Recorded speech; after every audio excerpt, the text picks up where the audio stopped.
तो जब कोई व्यक्ति जेलेसी के अंदर रहता है, जब कोई व्यक्ति गुस्से में रहता है, कोई व्यक्ति मानो गुस्सा करता है हमेशा, हर बात पे चिड़चिड़ा, हर बात पे गुस्सा, हर बात पे फ्रस्ट्रेशन, जरा सी गाड़ी जाम में क्या फंस गई गुस्सा कर दिया, जरा सी कोई चीज लेट क्या हो गई गुस्सा कर दिया, किसी से कुछ नुकसान हो गया तो गुस्सा कर दिया, किसी ने कुछ ऊंचा बोल दिया तो गुस्सा कर दिया, मतलब गुस्सा तो उसकी नाक पे बैठा है। मैं गारंटी के साथ बोलता हूं इस व्यक्ति को बीमारियां जल्दी आएंगी और हार्ट की डिजीज को जल्दी होंगी। अच्छा, 100%। जिसे गुस्सा ज्यादा आता है, जिसे गुस्सा ज्यादा आता है, जो व्यक्ति ग्रीफ में है, गिल्ट में है, जो व्यक्ति कंप्लेंट भाव में है, जो व्यक्ति जेलसी में है, कई बार आपको देखा है ना बुराइयां करते हैं पीछे से, बहुत बिचिंग होती है ना पीछे से। तो कोई व्यक्ति जब बुराइयां करता है, कोई व्यक्ति जेलसी रखता है, अरे इसने तो गाड़ी खरीद ली, 2 नंबर का पैसा होगा। हाँ। वो 2 नंबर का पैसा जो आप बोल रहे हो ना, इसमें आपकी जेलसी दिखती है। राइट। कोई व्यक्ति तरक्की कर रहा है तो उसकी तरक्की से आपके पॉडकास्ट में भी नीचे कुछ ऐसे कमेंट्स आते होंगे, जो जलते होंगे। राइट। तो ये जो जेलेसी आप कर रहे हैं, आपको खुद नहीं पता कि आप इनडायरेक्टली अपने आप को ही हार्म पहुंचा रहे हैं। आप अपने आप को ही नुकसान पहुंचा रहे हैं, उसका तो कुछ नहीं बिगाड़ रहे आप। मानो आपके साथ किसी ने बुरा किया और आपने ठान लिया कि अब तो मैं इससे बदला लेके रहूंगा। एक दिन तो आएगा जब मैं इससे बदला लूंगा। अब बदले लेने में दिक्कत एक बहुत बड़ी है। क्या दिक्कत है?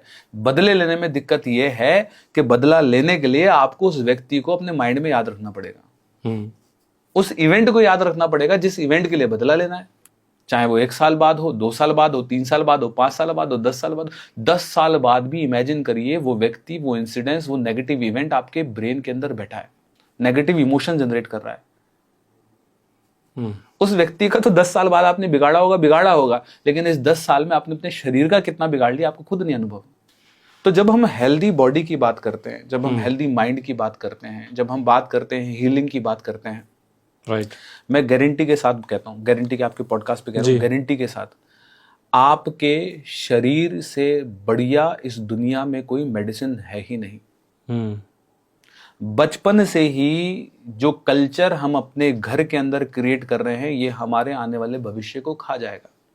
कि दवाइयां हमें ठीक करती हैं, जरा सी खांसी हुई डॉक्टर के पास चलो, दवाई लिख दो। डॉक्टर की ट्रेनिंग उसी चीज के लिए हुई है, मैं उनको गलत नहीं ठहराऊंगा, उनकी पूरी पढ़ाई इसी चीज के लिए हुई है कि कौन सी बीमारी में कौन सी दवाई देनी है। वो अपनी जगह बिल्कुल सही है, लेकिन आपको ये समझना पड़ेगा कि दवाइयां आपको ठीक ही नहीं करती। प्रैक्टिकली प्रूफ करो इस बात को। बिल्कुल, प्लीज।